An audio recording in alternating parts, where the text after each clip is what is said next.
tiba-tiba TikTok datang. TikTok itu nggak bermain dengan peraturan kita. Beda, kita kalau ngelihat negara Tiongkok sekarang lagi thriving. Money flow-nya, uang beredar ke negara Tiongkok itu sangat-sangat banyak. Mereka profit sangat banyak. Manufacturing capability mereka dari supply chain, dari logistik, menciptakan produk yang harga sangat murah, mereka sangat amat ahli. Tolong hapus TikTok Shop, tolong Pak. TikTok ditutup Pak. Kembalikan Tanah Abang yang dulu. Ancaman apa yang mereka sampai dapat tuduhan pembunuhan UMKM, kendaraan politik, mesin propaganda, bahkan sampai dituduh mata-mata dari Chinese Communist Party.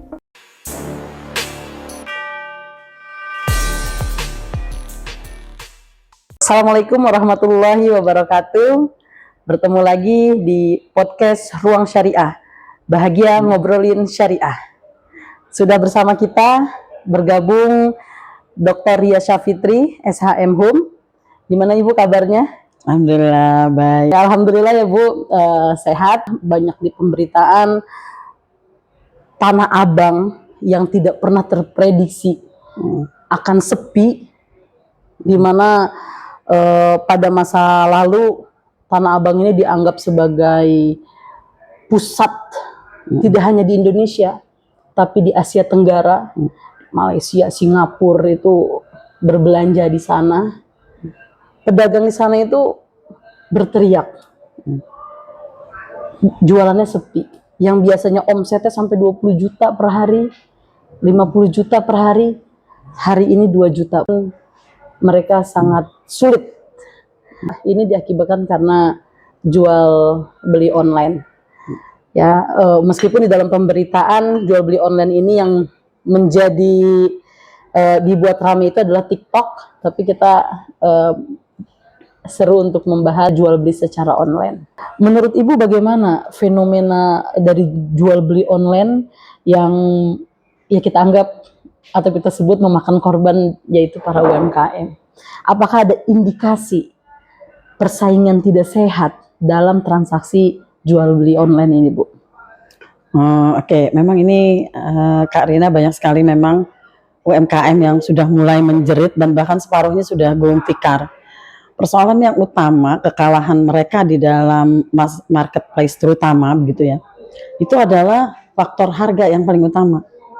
Harga mereka cukup bersaing gitu. Nah, apabila kita melihat poin utamanya yaitu harga sebagai pilihan masyarakat atau konsumen, yang utama itu adalah harga. Nah, baru kita bisa nanti akan berpikir tentang bagaimana apakah persaingan itu sehat atau tidak. Nah, dari harga itu ya, dari poin harga itu kita bisa melihat bahwa negara-negara lain, misalnya contohnya Cina ya, mereka mampu memproduksi barang yang sama persis ya, melalui marketplace mereka menjual jauh di bawah harga pasar. Ya, harga pasaran di Indonesia, maksudnya begitu. Bukan kualitas ini bicaranya, karena poin utamanya adalah harga. Ya, itu mereka menang. Ya, menang sehingga konsumen beralih dengan proses menurunkan harga dari Cina gitu. Sebetulnya bukan menurunkan, mungkin mereka biaya produksi, biaya operasional, promosi dan lain sebagainya itu jauh lebih murah dibandingkan dengan produk-produk di Indonesia. Coba sekarang kita imajinasikan kalau kita mau belanja, yang dilihat sebagai pembanding itu harga dulu. Kita buka Tokopedia misalnya gitu. Yang dilihat misalnya kita mau cari baju daster misalnya, kita akan mencari mana harga yang paling murah. Ya. Baru kemudian kita masuk ke dalamnya, baru kemudian apa yang mereka tawarkan. Ya, misalnya pilihan warna, bahan dan lain sebagainya di situ. Baru kemudian kualitas itu menjadi kedua. Karena memang kondisi masyarakat kita itu dari segi konsumsi itu berbeda dengan masyarakat di negara-negara lain yang mungkin lebih maju. Misalnya dengan menitik beratkan pada pilihan produk yang lebih ramah lingkungan, dapat didaur ulang. Mereka tidak melihat harga sebagai titik utama pada proses dia memilih suatu barang begitu. Nah, tetapi kalau dikaitkan dengan proses pemasaran misalnya begitu. Nah, ini mungkin saja ada cara-cara yang dilakukan secara curang, tapi perlu juga diingat bahwa yang namanya persaingan sehat, bersaing itu kalau yang dapat bersaing dengan sehat, mestinya itu apple to apple, seimbang UMKM dengan UMKM. Kalau misalnya sebuah perusahaan besar lawan UMKM, dari segala sisi sudah kalah, tapi itu tidak curang. Itu persaingan yang sehat karena semuanya mempunyai segmen pasar yang berbeda. Otomatis itu yang bermain adalah konsumen. Konsumen yang cerdas, dia akan memilih produk dengan pemikiran kecerdasan masing-masing gitu ya. Ada yang memilih misalnya suatu produk itu karena ini buatan dalam negeri. Nah, itu tingkat nasionalisme dan patriotismenya baik, begitu tinggi. Nah, kalau kita balik lagi ke pasar nyata di Tanah Abang seperti yang tadi Karina sampaikan, ya, ini juga bermain sebetulnya pemikiran psikologis, kemudian kondisi ekonomi dari konsumen itu yang bermain di situ. Mereka akan mempertimbangkan membeli di Tanah Abang ataukah membeli di marketplace, barangnya sama, harganya lebih murah dan tidak perlu pergi ke Tanah Abang dengan kondisi yang ruwet dan lain sebagainya. Ya, misalnya saya saja nih, saya sebetulnya orangnya nasionalisme gitu ya, nasionalismenya tinggi sebetulnya. Tetapi begitu ke Tanah Abang, satu, macet untuk ke arah sana, kemudian parkirnya sulit. Ya. Tempat parkir yang tersedia, gedung parkirnya itu tidak ramah perempuan, padahal yang belanja perempuan gitu, melintir begini. Terus kondisi parkir itu gelap. Rawan untuk terjadi tindak kriminal itu pasti ya, jadi nggak berani mungkin kalau perempuan sendirian. Kemudian tidak nyaman, kotor dan lain sebagainya. Harganya pun tergantung pada kekuatan mental kita menawar. Ini menjadi persoalan juga gitu. Sedangkan kalau di marketplace kita tidak menawar memang, tapi tinggal pilih toko ini 2.000 misalnya, toko ini 1.000, ada lagi yang 500. Kita kan milih sendiri, nggak usah nawar, nggak usah repot begitu. Jadi secara psikologis memang tidak ada keterhubungan antara si pembeli dengan si penjual gitu. Nah, saya pikir di dalam memahami harga harus bisa dimengerti bahwa harga itu bisa fleksibel sekali, cepat berubahnya. Ya, harga itu berubahnya cepat di pasaran, dan itu yang tidak bisa dikendalikan oleh hukum dalam bentuk peraturan perundangan misalnya begitu. Karena persaingan itu terutama selalu titik poinnya itu ada di harga, dan harga itu bebas merdeka di dunia pasar, ya, tidak bisa dikendalikan.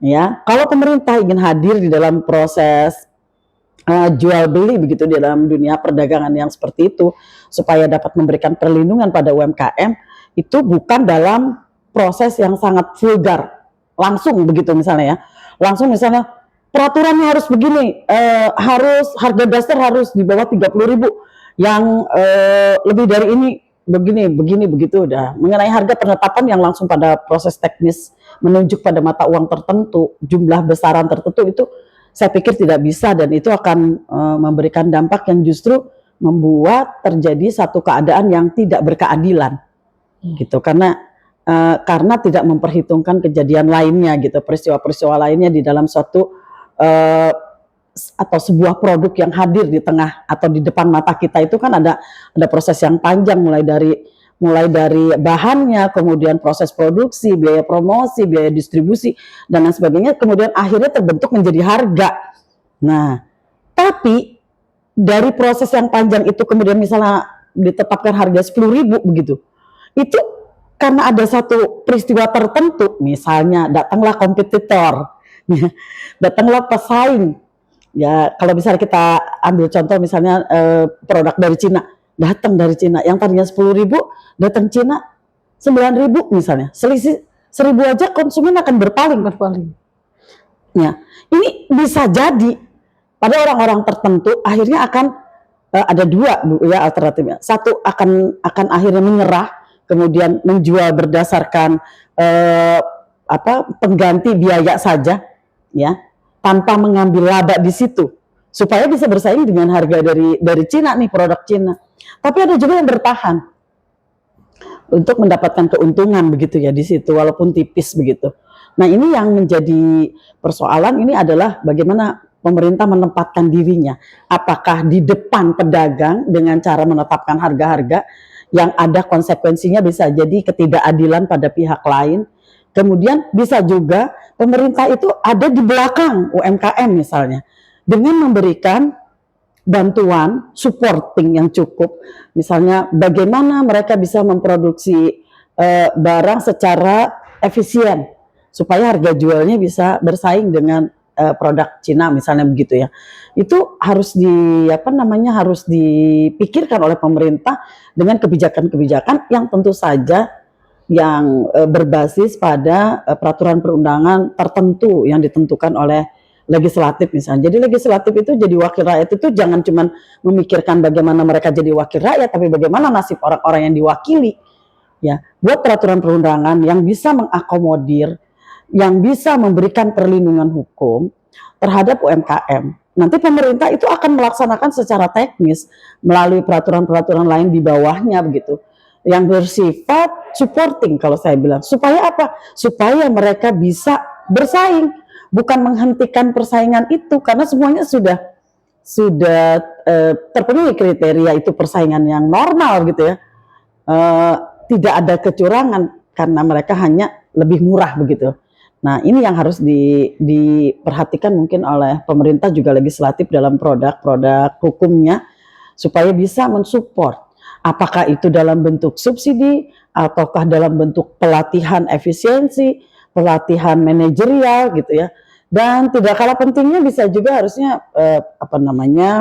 perguruan tinggi dapat membantu dari hasil-hasil penelitian yang bisa dilaksanakan. Ya, demikian. jadi memang di sini PR beratnya itu justru ada di pemerintah, karena justru kita harus melihat dari sisi positif. Ketika misalnya jual beli online, ketika kita pertanyakan apakah jual beli online ini bermanfaat, itu jelas sangat bermanfaat. Para UMKM bisa berdagang di sana, lalu kemudian konsumen pun diuntungkan. Ya, diuntungkan dengan mendapatkan harga-harga yang terbaik gitu. Tapi memang jadi masalah itu adalah sekali lagi ketika produk-produk di luar ya Bu ya, ketika produk di luar kita sebut misalnya Cina memang sekarang booming. Hampir semua produk di marketplace itu adalah produk dari Cina. Itu saya mencoba melihat gitu, memperhatikan ya, karena memang Cina ini itu sangat support terhadap UMKM-nya, agar bagaimana caranya UMKM ini dalam memproduksi produknya bisa dapat harga yang murah, sehingga berdampak. Ada dampaknya adalah dia bisa jual dengan harga yang murah. Jadi dengan ini Cina ini tidak melaksanakan proses atau berupaya dengan hal tersebut itu tidak sehari 2 hari atau setahun 2 tahun. Itu dari zaman dulu. Cina itu kan punya jangankan Indonesia, Amerika dan negara-negara maju lainnya pun dalam kondisi ketar-ketir juga. Ketika di mana ada istilah cloning di sana, dia bisa ada produk yang bermerek, lalu kemudian di cloning dengan dibuat di sana, memang di sumber daya manusianya luar biasa kita akui.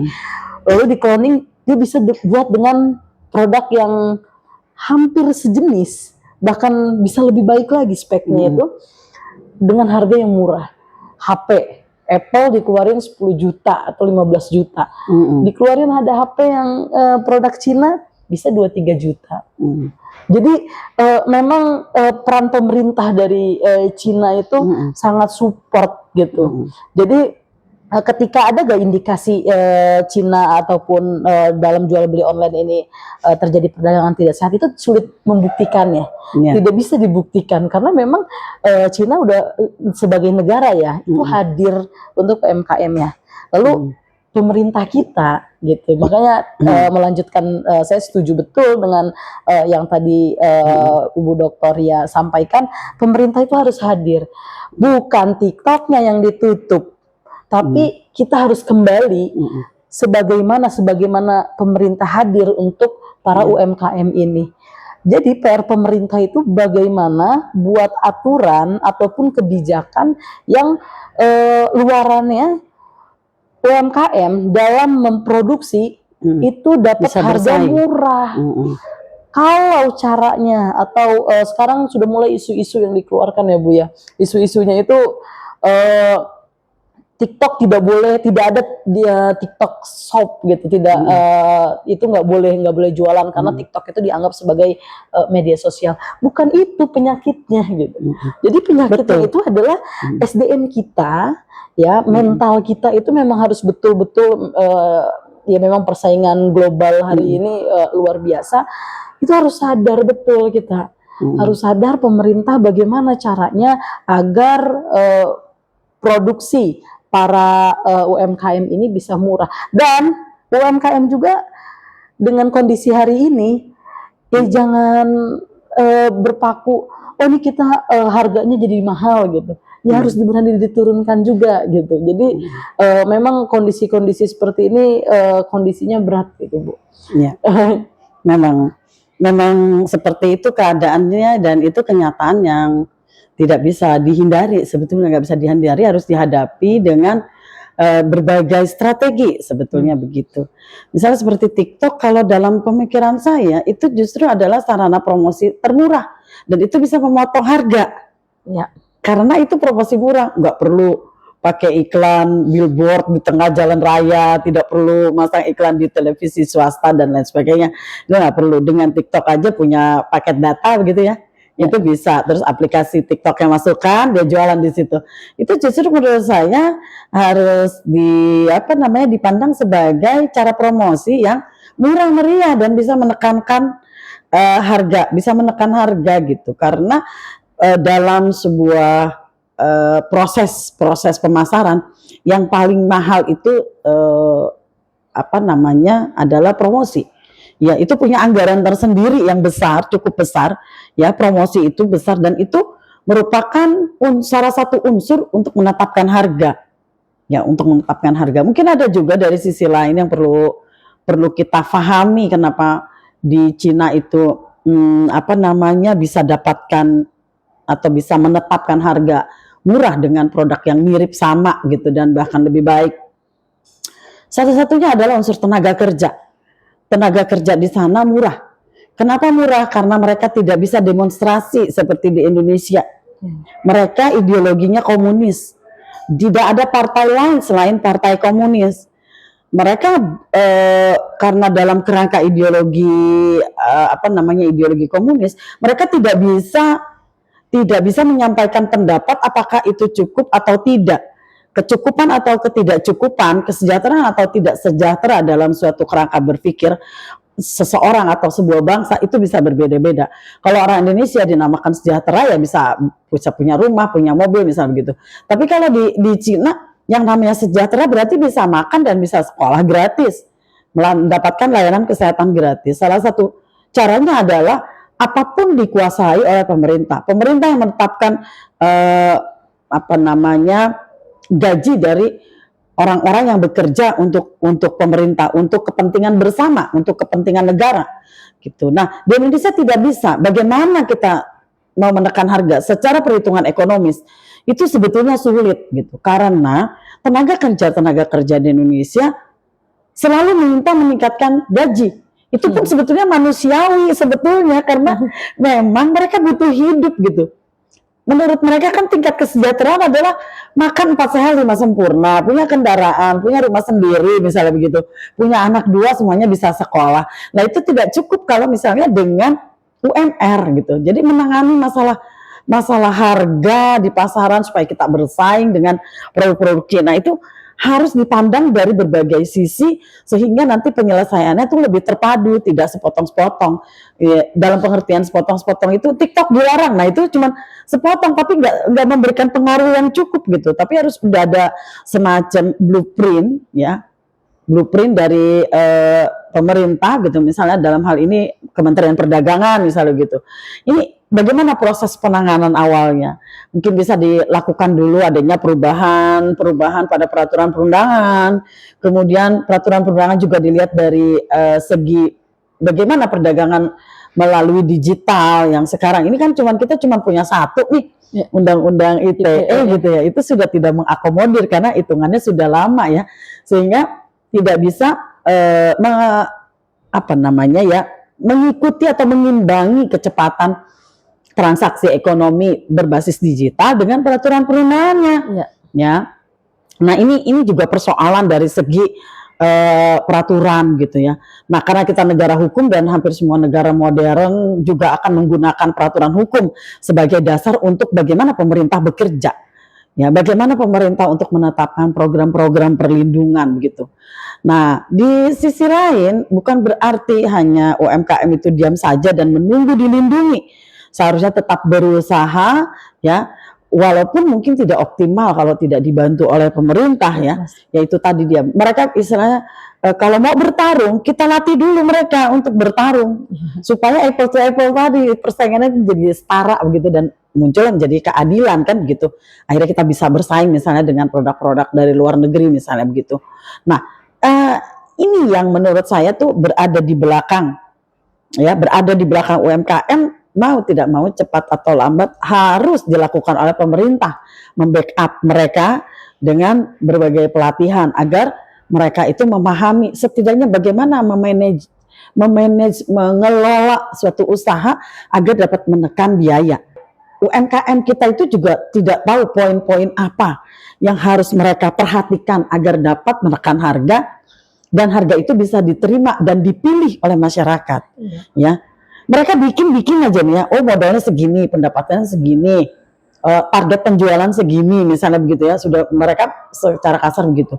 Tapi terkadang yang tidak mereka lakukan misalnya semacam survei kecil-kecilan atau kalau di perusahaan besar jelas ada penelitian ya, misalnya penelitian penggunaan bahan mana nih yang paling mahal digantikan dengan bahan lain tetapi tidak mengurangi kualitas produk misalnya begitu. Kemudian misalnya dengan barang yang sama, kompetitor ini jualnya berapa? Nggak ada itu survei harga kompetitor, nggak ada. Karena mereka nggak punya basic keilmuan misalnya ekonomi begitu ya.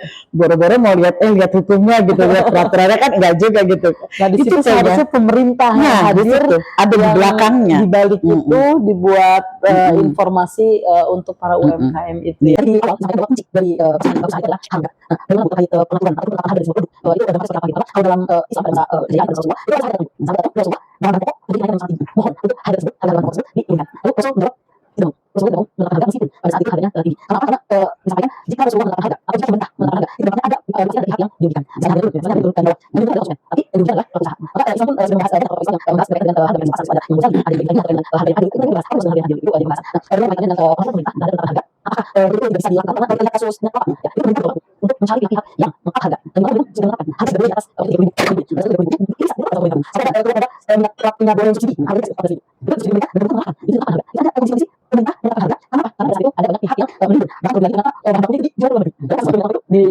dijual ke luar negeri nah itu sampai ada kebijakan pemerintah itu dengan cara diberikan itu harga itu pada negara sebenarnya harga itu tergantung dari kesana mungkin mereka sama harga itu tergantung dari itu ada namanya itu pokok yang sekarang juga ada harga itu ada eceran tertinggi itu berarti benar maksudnya sekarang ada harga itu ada itu sembilan pokok yang itu ada misalnya kalau itu baju harga itu tidak bisa oleh pemerintah benar harga tertentu tapi bisa salah satu lain itu menggunakan fungsi koreksi dari penggunaan ya bisa begitu ya lalu ada salah satu fungsi yang bisa dilakukan adalah misalnya meningkatkan tarif pajak untuk barang gitu ya ini adalah menggunakan fungsi yang normal dalam hukum pajak sebagai fungsi jadi kalau dari sisi hukum pajak ini bisa fungsi sebagai fungsi bebas untuk mengkoreksi orang-orang negeri seperti ada fungsi bebas yang mengatur gitu terus kalau kita ingin beras Vietnam dan dari Indonesia masuk Indonesia itu dikatakan ada tarif pajak masuk saya bisa itu beras mahal nah itu muncul bisa bagaimana pemerintah perlindungan berarti kita anggap ini awal dari normal nah saya dari pemerintah untuk masuk marketplace dan menahan pajak untuk orang yang bisa keluar dunia itu supaya mereka bisa akhirnya terus itu dari unsur yang meningkatkan harga jual nah sekarang UMKM itu justru sebenarnya itu tidak terlalu tinggi ya kalau untuk perusahaan yang melakukan kegiatan dengan harga biasanya sebagai UMKM itu masih tinggi supaya nanti bisa makan dari operasional terlalu oleh perusahaan gitu ya nah ini dari sisi ada sehingga penyelesaian juga praktis dan jasa selanjutnya jasa harus mulai harus mulai dari sisi pajak dari sisi support teknis dari manajemen kompetisi dari sisi jasa ahli ekonomi yang seperti itu bisa memahami harga pasar gitu nah kenapa menjadi hal unsur ekonomi seperti itu kan gitu kalau mengenai itu secara lazimnya itu pasti jadi berarti semua orang dalam satu dari ekonomi kalau di bidang usaha ya itu pasti percaya kerasnya gitu nah asal kita sih benar ya harus di strategi yang ada dalam UMKM demi kepentingan kehidupannya dan kepentingan kehidupan dari siapa yang akan memberikan kontribusi pengelola dari ekonominya jadi orang sudah pesaing itu bebas gitu karena kita ada perusahaan dari perusahaan dari perusahaan super dari sisi ya nah siapa yang bisa nah ini jadi apa namanya soal bersama itu saya sudah ada beberapa hari orang-orang dari support dengan dari itu strategi berbeda misalnya perusahaan itu hadir dengan namanya misalnya dengan kerja itu yang optimal digunakan untuk pakai Indonesia misalnya atau untuk lainnya oh seperti itu yang pernah ada hasil yang ahli bisnis yang harus masuk itu masuk dengan support tidak apa ya hal seperti itu ada itu kalau ini juga itu bagaimana berarti yang seperti itu masyarakat yang bukan ini bukan berasal dari capai yang jelas soalnya nah ini itu hanya saya lebih paham terlihat saya awal itu berarti itu sebagai bagian ya bagian yang bisa bergerak sebagai membantu orang yang itu untuk bisa mempertahankan ada selesai dengan yang lain kalau saya ambil contoh Tadi ada satu SMK kami gitu ya. Kita harus dengan di situ. Ya, seperti itu. Dulu ya, jangan kita jauh bergerak dengan jaringan tadi kurang ya. Nah, itu sekarang dari sini ada masyarakat. Tapi dari masyarakat dari sekolah di sini bisa sisi ada sisi berapa tentang pemerintah sana. Kemudian apa namanya? Masih ada beberapa yang ada. Kemudian inspirasi dari sini itu semua sifatnya. Sekarang saya bisa dari pusat-pusat itu apa namanya? Yang biasa bisa masuk ada semua. Baru bisa karena bisa mempercayai bahwa kita berjalan pada nasional. Itu dekat Tuhan. Dekat Tuhan berarti. Cuma ada dengan berapa saya tahu juga ada satu ya. Dari semua kita bisa dengan semua ada ada yang berbeda. Tapi itu apa rasanya? Bisa saya itu kan namanya ya. Ini berbeda saya dengan ternyata bahwa dari kemudian yang bisa menyelesaikan masyarakat di apa saja. Ya, tapi itu pesan dari sini kan ini tidak sampai dia. Apa namanya? Kualitas kemudian apa namanya? Pesan itu berbeda. Sebenarnya apa? Tapi itu kan cuma itu. Ya, kalau masyarakat sendiri ini ya kemudian itu ada semua ya. Kemudian ekonomi bertanya apalagi bisa memberikan pelatihan pada masyarakat dan terakhir dari itu sendiri. Ada satu hal yang kalau ada itu mana? Nah, itu kan merasakan. Kalau ada yang sudah sangat sangat mahal. Jadi butuh semua dari semua pihak yang ini sebenarnya perlu dari tidak dan sekali kalau teman-teman sama. Jadi kalau dari segi ekonomi yang ada kesulitan terkait dengan perguruan tinggi yang ada ada kemudian masyarakat ini yang bisa menjadi apa ya cahaya untuk dari UMKM banyak yang PR yang tadi yang disampaikan pemerintah perguruan tinggi. Menarik kalau kita bahas itu konsumen. Konsumen juga harus sadar ada perannya. Jangan sampai nih karena atas dasar senang dengan harga yang murah. Ya kan semua konsumen bahagia bukan dengan harga yang murah ya. Itu kunci yang kita dari Cina itu. Orang kita suka murah, harga yang murah. Karena dia alasannya di sini lebih murah. Ini pun konsumen pun bisa menjadi solusi sepertinya Bu. Ya, konsumen menjadi solusi. Kemudian tadi disampaikan rasa nasionalisme. Ya kita harus bangun. Apakah nanti ada juga kaitannya dengan pemerintah? Bagaimana pemerintah? Jangan hanya sekadar bangun rasa nasionalisme, tapi dalam praktik seperti apa? Ada rasa, karena nasionalisme ini adalah rasa. Tapi ketika rasa ini bisa terimplementasi, ruangannya luar biasa. Nah itu bagaimana Bu kalau dari segi tadi kita blunder juga ketika pemerintah UMKM itu diharapkan bisa jadi solusi juga gitu. Nah ini dari segi konsumen Bu. Ini konsumen tolong didengar ini. Konsumen memang kalau dikaitkan dengan harga ini jadi kunci. Kuncinya harga itu di konsumen karena permintaan akan menentukan penawaran begitu kan ya hukum ekonominya gitu. Prinsip ekonominya seperti itu. Oleh karena itu sebagai kunci ada satu mindset yang mesti dibangun gitu ya. Ada mindset yang harus dibangun bahwa produk dalam negeri bukan lebih baik. Ya bukan lebih baik secara kualitasnya atau kuantitasnya bukan. Tapi itu lebih baik kita beli dengan motif bahwa dia adalah saudara sebangsa setanah air yang perlu kita support kehidupannya dengan memberikan sedikit keuntungan dengan cara membeli ya, membeli apa yang dia jual gitu. Ini adalah jaringan-jaringan yang harus dikuatkan gitu ya di antara konsumen dengan pedagang-pedagang lokal gitu supaya dapat membentengi diri dari keruntuhan yang tidak terasa sebetulnya. Dengan konsumen memilih barang yang murah, sebetulnya tatanan ekonomi kita itu secara tradisi runtuh, kalah supaya apa namanya keterhubungan ekonomi itu menjadi bagian yang menguatkan kita sebagai bangsa. Ini mungkin memang terlalu tinggi ya abstrak, tapi saya rasa itu bukan hal yang tidak mungkin kita capai gitu, bahwa nanti akhirnya kecintaan kita bukan hanya pada tanah air, tapi kita punya pikiran bahwa dengan membeli kita membantu kehidupan dia, dengan membeli berarti kita menolong saudara sebangsa setanah air begitu, dan kekokohan mereka akan memberikan efek secara tidak langsung terhadap kita sebagai pembeli. Agar konsumen itu punya peran gitu terhadap problematika, karena ini problematika ini kan tidak secara langsung problematika UMKM, tapi secara nasional. Betul. Ini terjadi kesenjangan ketika para UMKM secara dalam berjualannya itu sepi ataupun omsetnya menurun, maka perputaran ya ini akan terjadi lagi. Ini dampaknya perputaran uang itu hanya oleh orang-orang yang segelintiran orang itu. Jadi uang tidak merata, nanti itu akan berdampak nilai daya beli orang itu akan rendah. Karena membeli dari misalnya dari Cina ya, dari Cina langsung, kita harus sadar bahwa secara tidak langsung uang kita itu nggak berputar di negara kita. Itu uang itu berputar langsung dibawa ke Cina. Selain itu kembali lagi kalau kita berbicara pemerintah, ini harus ada Bu, tadi kita belum menyampaikan pengaturan ya, jangan sampai terjadi pabrik ataupun produsen itu bertemu dengan konsumen, itu harus diatur. Karena kalau tidak diatur, ya ini hari ini tuh harga bisa langsung murah. Ya tadi Ibu bilang tidak apple to apple. Ketika si penjual yang bagian nomor berapa bertemu dengan pabrik itu ya harga tidak akan sama. kayak gitu itu perlu diatur, itu pun sangat penting. Konsumen sebagai kunci pun harus punya sikap. Tadi nasionalisme itu jadi kunci. Oke, Ibu, ini sesi terakhir ya. Baik. Penutup, silakan dari Ibu. Mungkin bisa kita tarik kesimpulan dari hasil pembicaraan kita hari ini. Ada beberapa hal yang menjadi poin. Ya, tentu yang menjadi kunci adalah kesadaran konsumen untuk menyadari bahwa produk dalam negeri itu akan kembali lagi memberikan keuntungan pada kita berupa keberlangsungan hidup UMKM yang itu adalah saudara sebangsa kita, kemudian mengoptimalkan retribusi, pajak dan lain sebagainya ya untuk pemasukan negara dan akan digunakan untuk anggaran negara. Kemudian di atas segalanya adalah pengaturan yang merupakan bagian dari legislatif ya. Tugas legislatif untuk memperbaharui supaya peraturan-peraturan kita yang berkaitan dengan transaksi ekonomi, kalau sementara ini masih undang-undang ITE itu sudah tidak mengakomodir dan tidak bisa mengikuti kecepatan transaksi digital antar negara terutama begitu, itu harus segera diantisipasi. Nah, itu adalah bagian dari legislatif.